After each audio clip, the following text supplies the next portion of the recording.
That's a really good question, thank you. It's the holy grail, right? Doing a job that you love, that gives you purpose, that you get paid the big bucks for. Like, who doesn't want that? Who wants a job like that? Hands, show hands. The truth is that's not always the reality, is it? You know, we do a job, and we do it because it's convenient, because it's local, because it's what we did our degree in, and we're trying to get ourselves out of debt.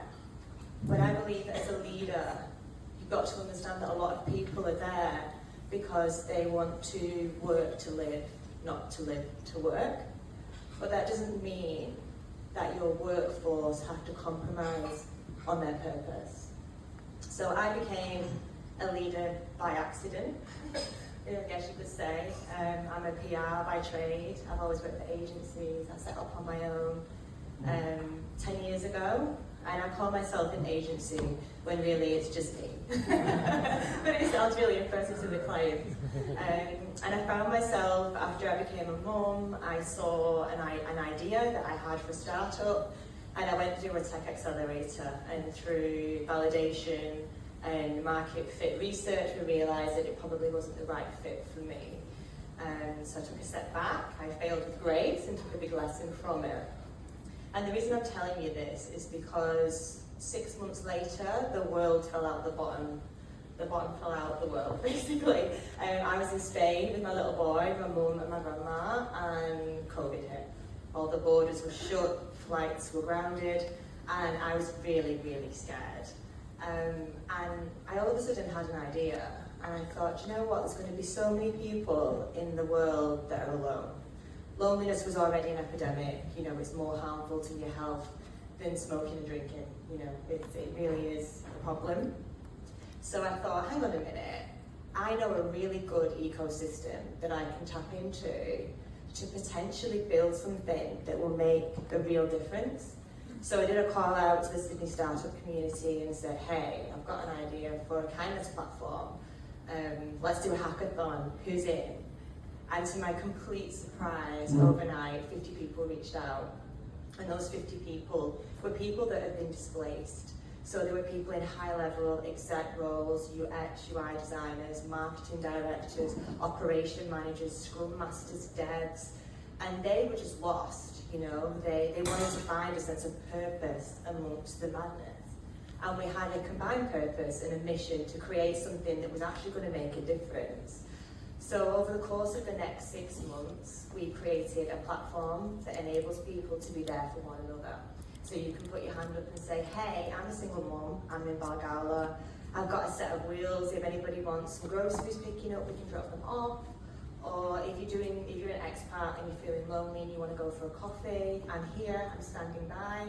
And on the flip side of it, people can put their hand up and say, I'm struggling, I need someone's help.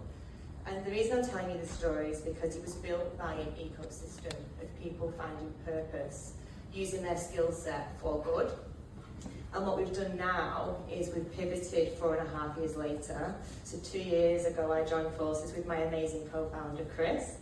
And we really looked at the platform, and we have a sense of agency and legacy that we owe to those 250 people that donated $1 million in time to help build this platform to keep the movement going.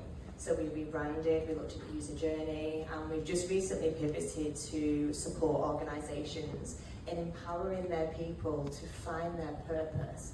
So it doesn't matter if their role isn't what they dreamed of doing when they were a kid, or it doesn't fill their value cup up. We can help them feel like they're there for a reason. So the platform understands their values, what their purpose is, what their availability is, what their passions are. And we work with the organisations so they can utilise their volunteer leave days that are offered hand over fist. So there's organisations all across Australia trying to attract the new talent, the best talent in the field, with the shiny carrot of 4 extra leave days, but you've got to give back. Does anybody here have volunteer leave days? Do any of you use all 4 of them every year? Do you feel empowered to use them if you don't? This is a problem, it's lip service. And we're in a room full of HR, people and culture managers, and I am sick to the back teeth of speaking to people, telling them about these incredible platforms like Rebecca's Trio, where we're here to help you. We're here to help you mobilise your workforce to give back, to have a role and have purpose in the world. And we get the nod and the smile, you know, send us through the details, we'll pass it on, it sounds great. And then it's crickets when it comes to actually signing on the line, to actually take a chance. And I'm here to implore you all today, you know, you're not only leaders, you're also part of that ecosystem as well. What do you look for in your role? What's missing in terms of value alignment? And are you able to fill your own cup up? Because we've all spoke a lot these last couple of days about community and change and purpose and value alignment and how we're all at burnout. Where's the intention to turn this into action?